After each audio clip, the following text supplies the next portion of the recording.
Good evening and welcome to On the Record, I-24 News' new in-depth interview show.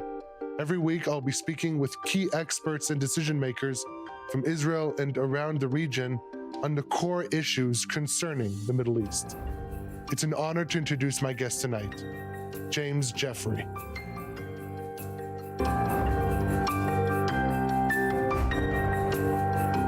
Jeffrey served as a career U.S. diplomat for 4 decades, serving in the Middle East under 3 presidents, George W. Bush, Barack Obama, and Donald Trump. Among his key posts were ambassador to Turkey, ambassador to Iraq, and special envoy to Syria. Jeffrey is also a visiting fellow at the Washington Institute for Near East Policy and is a member of the CIA's External Advisory Board. Former Ambassador James Jeffrey, thank you very much for joining us this evening.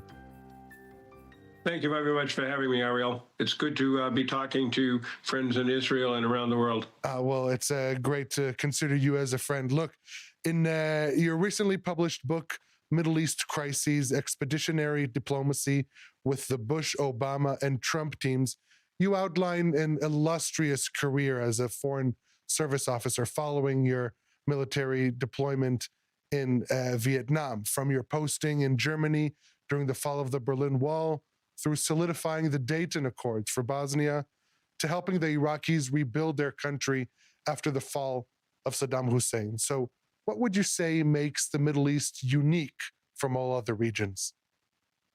That's a really important question, particularly for many of your viewers who live in the Middle East. For the last 80 years, we'll see how the Trump administration handles this, but for the last 80 years, the United States has, as its core foreign policy and security objective, acted through collective security to keep the Eurasian central island of the globe from falling into the hands of hostile powers or a single power. And we did that in 3 separate fronts.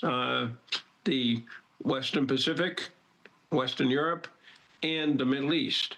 In all 3, we've been basically successful. But in many ways, the problems of the Middle East are not so much threats from the outside, although there have been such threats. The Yom Kippur War involved Russian involvement, as I described in my book. And the Afghan invasion was another example. But nonetheless, most of the problems in the Middle East come from the region itself, from the various ethnic and religious groups, from the way borders were set up, the way countries look at other countries, extremism, terror, and the rubbing together of various nation states. We don't have that same level of internal conflict in either East Asia or in Western Europe. So therefore, our focus in both areas has been on containing the big other, Russia/Soviet Union in Europe and China in East Asia. In the Middle East, we focus most of the time on trying to calm the situation, because if the situation gets out of control, then aggressive powers, be they the Soviet Union previously, Russia or China today, or a country like Iran, can take advantage of weakness and move through the region, as we saw Iran do in the famous Shia Crescent over the last 20 years. Mm-hmm. So let's specifically focus on one of Iran's neighbors. That's Iraq, where you served as ambassador. We're currently seeing Baghdad playing both sides of the field, so to speak, largely aligned with Iran, but also maintaining cordial relations with the West. Do you think Iraq can be seen as a constructive partner of Washington despite the heavy Iranian influence? A constructive partner is a term I try not to use too often, because all countries follow their own national interests. Unless they're under the thumb of other countries. For example, Lebanon is not able today, as Israelis know, to follow its own national interests because of the control that Iran through Hezbollah has. Iraq is not in the same situation, fortunately. It has considerable Iranian influence, excuse me, but Iraq still is an independent country, a very important one. It's one of the biggest OPEC oil producers, and it has many ethnic and religious minorities, and thus we do not think, or I don't think the U.S. government thinks, and I don't think, that it will follow the road that Lebanon went down. But this requires engagement from the Arab states, from the international community, and from Washington to balance the very strong Iranian presence. But Ambassador Jeffrey, let's look at a recent incident that occurred in Iraq to kind of better understand their alignment. They mistakenly included Lebanese Hezbollah and the Houthis in Yemen as in their designated terrorist organization list in Iraq, and then very quickly scrambled to remove them. Iraqi Prime Minister Mohammed Soudani ordered an immediate investigation, and this was seen as a big embarrassment for Baghdad. And I think what we could best take away from this incident was that this really shows where their allegiance stands, which could be seen closer to Tehran than to Washington. How do you read the current situation? Well, I read it as interesting why these guys made it onto the list, which of course they deserve to be on in the first place. And I take that as a good sign, but of course they would take it off. That kind of easy thing will always have Iraq tilting towards Iran because it's not particularly difficult to take countries or terrorist groups off a terrorist list. The important thing is, are they inviting in American and other Western oil firms to try to reduce their dependence on Iranian gas and electricity? And the answer is yes. Are they allowing the Kurds to, through a deal done a couple of months ago, to export critically important oil for the Kurdistan region out through Turkey? Yes.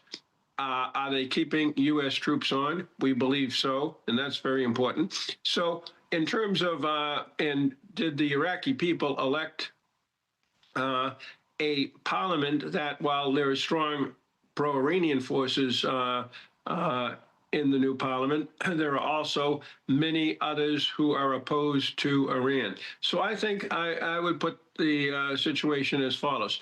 Iraq is still in play in a way that Lebanon, sadly, is not. Interesting. It would, I think, perhaps the results of these latest elections would perhaps indicate a bolstering of the power of the pro-Iranian elements. But you touched on the deployment of U.S. troops in Iraq, and the U.S. is expected to withdraw its forces from Iraq by September of next year. Is this the right move, considering the complexities of a country like Iraq? When we've got tens or hundreds of thousands of troops fighting a war for 20 years without any real success, like in Afghanistan, withdrawal makes sense.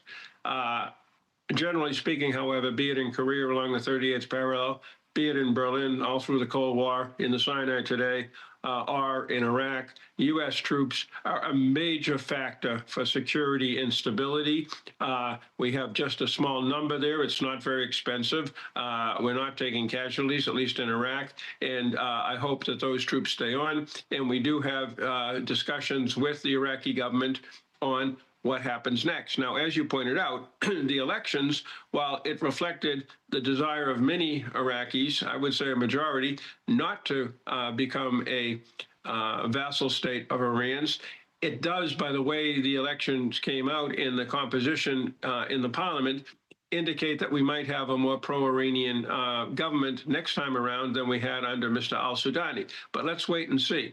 And even a pro-Iranian government is very careful not to irritate the United States if it isn't necessary. The reason is that the United States is seen by many, many Iraqis as a balance to Iran, and they want that. Mm-hmm. Look, I don't know how much of a balance to Iran they will be if they indeed form a more pro-Iranian parliament with the withdrawal of U.S. forces. But as you say, it'll be very interesting to see how this next year to play out in Iraq. I want to move on to Syria. In a recent interview, you criticized Israel's military actions in Syria, saying, quote, "It's not clear what Israel is trying to do in Syria. And you warned that Israel's current policy risks destabilizing the region. What do you mean by that? What I mean by that is that looking over the last 2 years, beginning with a horrific terrorist assault on the state of Israel, which was aimed, we know this from what the Hamas leaders have said, to try to bring down the country, but fortunately did not succeed. The Israeli reaction, supported at times by the United States, by Arab states in the missile barrage against Israel, with Turkey and the Syrian people in Syria, together has changed the Middle East. Iran's 20-year march through the region has been largely, not entirely, but largely rolled back. And that represents a victory, first and foremost, for the Israeli people in Israeli arms, but also a victory for the people of the region. Syria, assuming that Gaza stays either in phase 1 or phase 2 permanently, Syria is now the biggest open question in that whole Shia arc. The Iranians and their allies, Hezbollah and other Iranian, pro-Iranian factions from Iraq, even from Afghanistan, have all gone. And we now have an opportunity, which the United States, the international community, Arab states, and Europe have seized to try to work with this new government, because we have no other government to work with, to ensure that it can stabilize the country and keep out the Iranians and their friends, and keep the Islamic State, which just launched an attack on our troops, down. Now, it isn't guaranteed that that's going to happen, but it would seem to be the best course of action we have facing us. Israel, or at least many in Israel, and I was in Israel some months ago and talked to people who thought differently, believes that al-Shara, as a former member of al-Qaeda, cannot be trusted, and that it's perhaps best if Syria stays weak, and if the various minority groups are supported, namely the Druze and the Kurds. And my problem with that is that's how we got to the almost 13-year civil war from 2011 to 2024, and that created huge threats to every country in the region, at least close to Syria: Jordan, Israel, Turkey, Iraq, and even Lebanon, between refugees, drugs, terrorist movements, Iranian missiles, you name it, the PKK, you name it, there was a threat coming out of Syria. And so we now do not have the same kind of threats coming out of Syria. Let's try to keep it that way. So basically, a stable Syria is a stable Middle East in your eyes. Now, you referenced the deadly attack on U.S. troops in Palmyra a couple weeks ago, killed 2 troops and 1 translator. If you were in an advisory role to the current Trump administration on Syria, what would you recommend? Not only in light of the incident in Palmyra, but obviously that is in back of mind. First and foremost, to tell the Syrian government we need a no-kidding, absolutely thorough investigation of how that ISIS operative got into the Syrian security forces, and why he was able to stay on when, according to reports from the Syrian government, they had questions about him. That's the first thing. The second thing is, to be honest, I don't know why National Guard troops, not even regular Army troops, were in Palmyra, which I knew in my time, and it hasn't changed, is the most dangerous area of Syria, because that is the center of whatever is remaining of the ISIS caliphate. That's a very, very dangerous area. We normally operate there only with these high-end special forces raids. And again, I don't know why our troops were there. So I would try to figure out what the purpose of that was, because that obviously didn't go well. But continuing to give the Shah administration or regime, some would say, the benefit of the doubt and all the conditions to succeed moving forward. Basically continuing the current policy of, for example, removing the Caesar sanctions. Well, the Caesar sanctions have now been removed by the signature of President Trump. Oh, yeah. I mean, the path to damnation, particularly in the Middle East, is to let a single incident change your overall policy unless there is very good reasons. The problem is, as you know, given where you are, it's a very violent place. Everybody has guns. Everybody has access to explosives. Not everybody, but far too many have access to extremist ideologies, terrorist connections, and a desire to kill. So we've had this one incident. Let's see if there are others. We had two incidents early on, one in the south in Soweto with the Druze, and one in the west with the Alawite minority. The thing that we've watched is, has there been a second one? Has there been an effort to investigate what happened? Has there been some attempt on accountability? It's nothing like what we would expect, but it's certainly more than what we normally saw in the Middle East, and certainly from the Assad regime. So I think there's a general feeling that we should still give these guys a chance. Not everybody is on the same line on that, but I think there's a general consensus, yes. Interesting. Now, I want to move on to Turkey, because these days there's a direct line between Syria and Turkey. You were posted 4 times in Turkey, which included numerous meetings with President Erdogan. Now, in your book, you write, quote, like him or not, Erdogan has emerged as one of the most powerful international leaders of the 21st century. You also describe him as, quote, a flawed friend, a designation that you gave also to Israel, Egypt, and the Saudis. So what is Erdogan trying to achieve? First of all, he's trying to get reelected, which will be a bit complicated because his second term should be his last term. But Erdogan is a politician in a democratic country.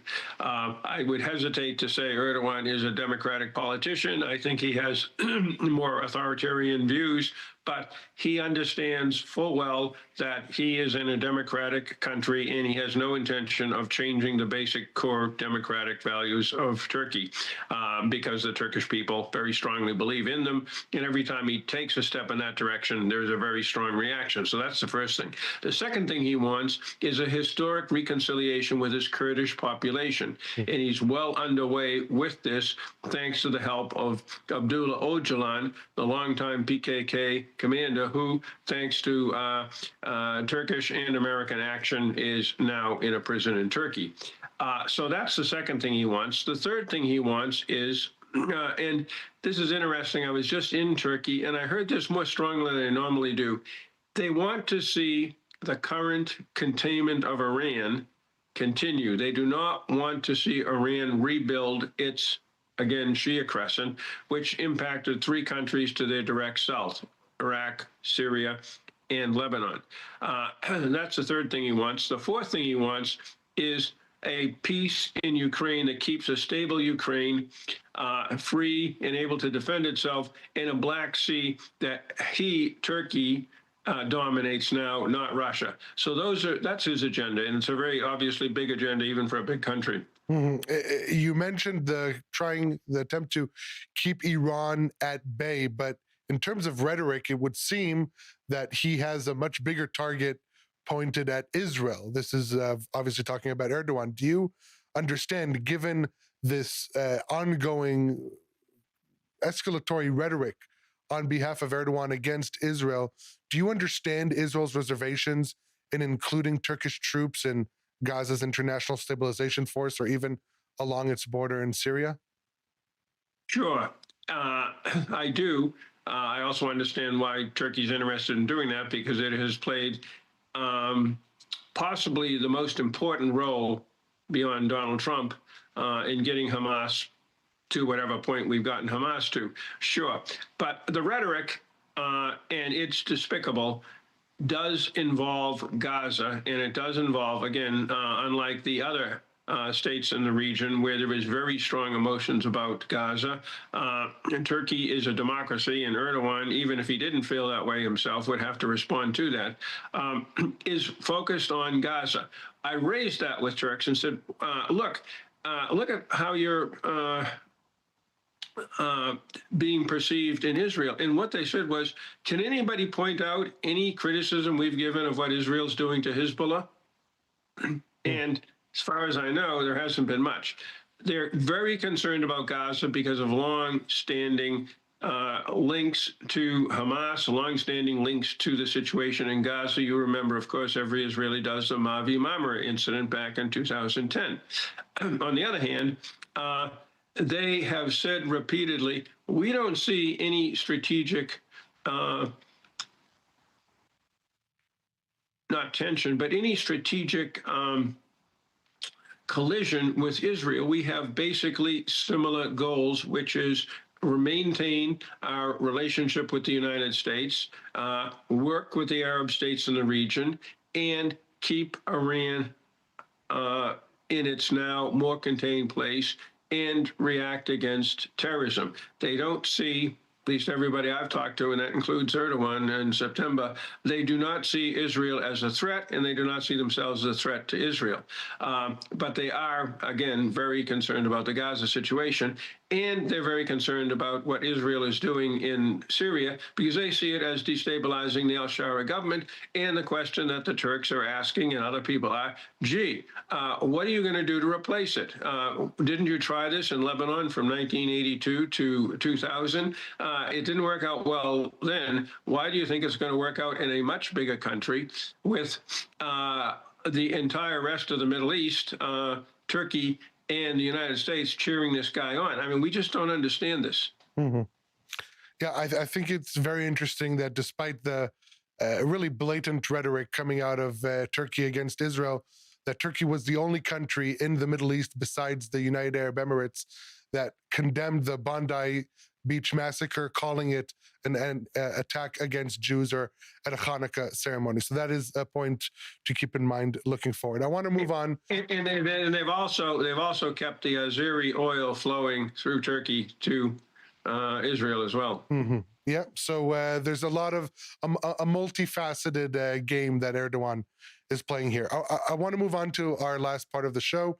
This is the rapid fire segment. I'm going to show you 3 pictures and briefly, if you will, tell me the first thing that comes to mind. So let's take a look at the first picture. This is U.S. Ambassador to Turkey and Special Envoy for Syria, Tom Barrack. He's a really good negotiator. He's a solid guy. He has the 2 primary prerequisites to be successful. One is he has Donald Trump's ear, and 2, he's had a lifetime of experience negotiating, including negotiating in this area. Mm-hmm. All right, let's move to the second picture. This is the U.S. Special Envoy for the Middle East, Steve Witkoff. I think he's done a great job. The first thing that impressed me about him was how he worked with the outgoing Biden administration as a team with Brett McGurk working on the ceasefire in Gaza. And we wouldn't have seen that ceasefire come to pass without his engagement. He's also been active in other areas. He was behind this latest agreement between Azerbaijan and Armenia. I cannot stress how important that is because if it is fully implemented, will put the United States on the ground, at least in a commercial and political way, in the Caucasus, and it will keep Russia and Iran out. And of course, he's involved in the Ukraine negotiations.